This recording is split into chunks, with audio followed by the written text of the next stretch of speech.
Child's pose or balasana is a pose that you can do often throughout your yoga practice, and it's a pose that you can do at any point during your day as well.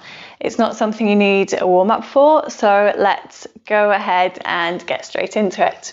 So you're going to take your knees as wide as your mat and bring your big toes to touch behind you.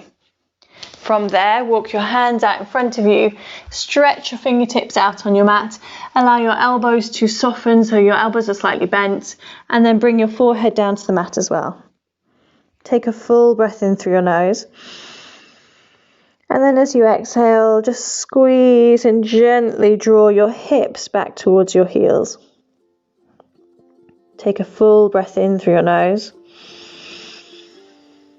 And as you exhale, allow the weight of your body to pour into the mat. Inhale. And exhale. As you breathe in, feel your lungs expanding. And as you exhale, feel your body relaxing down into the ground. Full breath in through your nose and long breath out.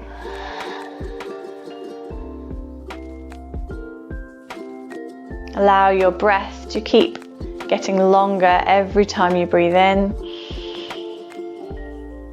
and fuller every time you breathe out. There are many benefits to child's pose. It gently stretches your inside thighs, your hips, your ankles, your shoulders. It also relieves tension in your neck, your jaw. The pose promotes calmness, grounding, which also aids in better sleep. And I'm going to give you a couple of variations that you can add into this pose, particularly if you want to make it a more restorative pose and stay in the pose for longer. You could stay in for 5 minutes, 10 minutes.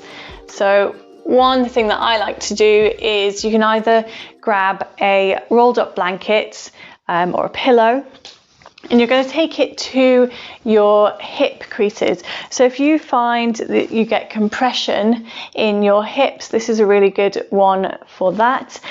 Compression is when you hit bone on bone, so it means that your thigh bone is hitting into your hip socket, and it kind of feels like you're stuck, like not a comfortable sensation.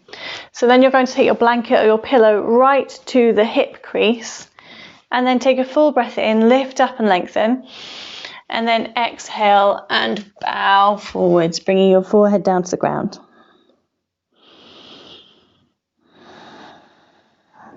That's really nice. I don't have compression at my hips in child's pose, but I really enjoy that as well. So another thing you can do is grab a brick. If you don't have a brick, again, a pillow or even a couple of books works well for this.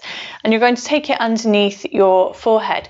So if you feel like you are collapsing down into the mat, this is nice. It also relieves some tension in your hips and your heels. So you're going to bring your forehead down to the brick, and then stretch your hands out in front of you. And it gives you some more space in your child's pose.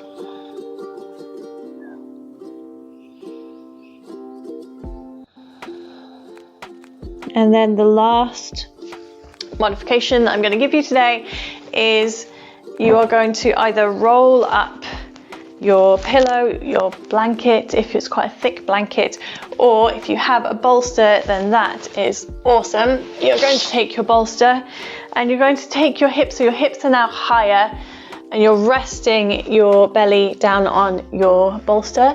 You can then either turn your cheek to one side, or you can bring your forehead down to your bolster, whichever is more comfortable. And then again, let go.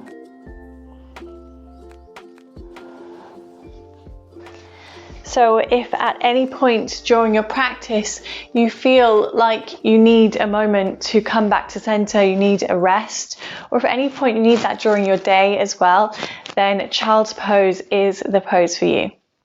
Have a go, enjoy, and I'll see you again soon. Thanks very much.